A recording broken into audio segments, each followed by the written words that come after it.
Hey there, YouTube. Welcome to Big Mike Beard Wisdom. So, we're back on the Gambler again, and we just did the headlights.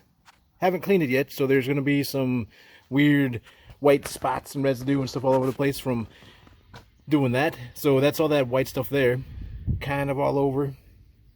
And today we're going to be tackling air filters. So I did a quick short saying, hey, should I go performance or stock? And it's kind of one of those things where a lot of times your air filter is a little bit oversized.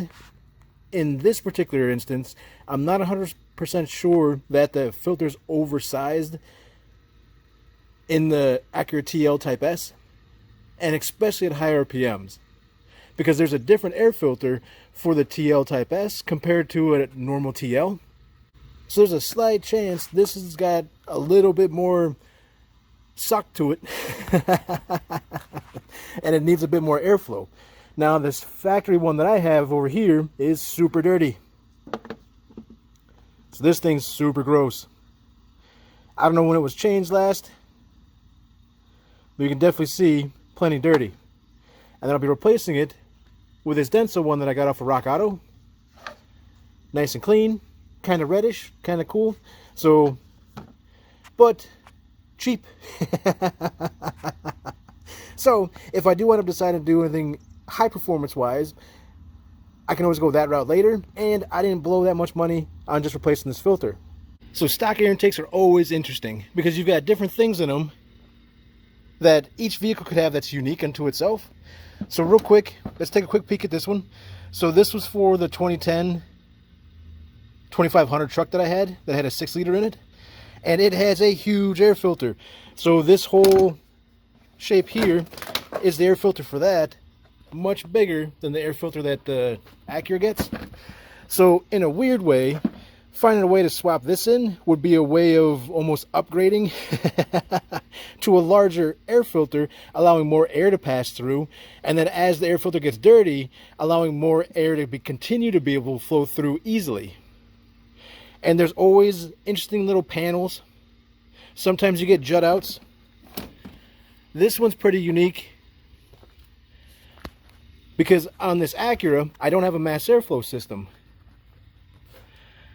On the Chevy, I did. So the mass airflow sensor went there. Because there's no mass airflow on this one, that's one less thing to be in your intake track, kind of blocking stuff. And then if we were to lift this up, you can see, similar to that one, it's a box, but it also goes down to there, and there's some ports down there. So I'm assuming it's kind of baffled deep down inside to try and hide some of the noise. And those baffles work a lot of the same way that like the baffles in your muffler work. So it allows sound to come through, bounce off of things, and come out at like a more controlled and engineered pace or level. So let's say there's a really strange noise the engine makes at a particular RPM.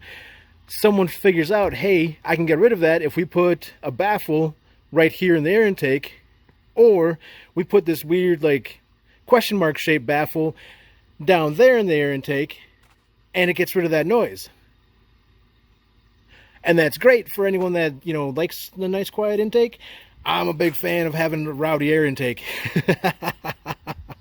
So even though we're putting a nice, cheap, factory-style air filter back in this, I'm kind of hoping I get a little bit extra noise in there.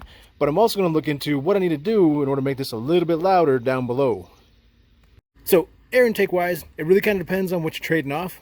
In this instance, just putting the stock factory-based, air filter back in, perfectly fine.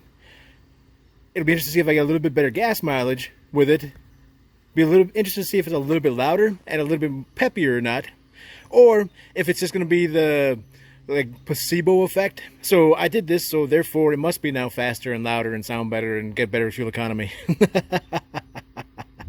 But you can definitely see that old filter was super dirty, and a performance intake is an interesting idea. It's nice because it can be a little bit louder, give you that performance noise when you want it, and then the performance noise when you don't want it by just letting off on the throttle. So I wouldn't really say it's anything louder.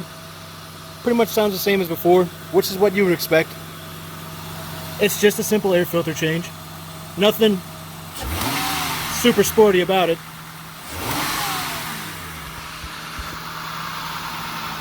But it's something cheap, and in the long run, it's probably better for the engine than having left that old dirty one in there. So, hope you guys enjoyed the video. Feel free to like and subscribe, and I'll check you next time.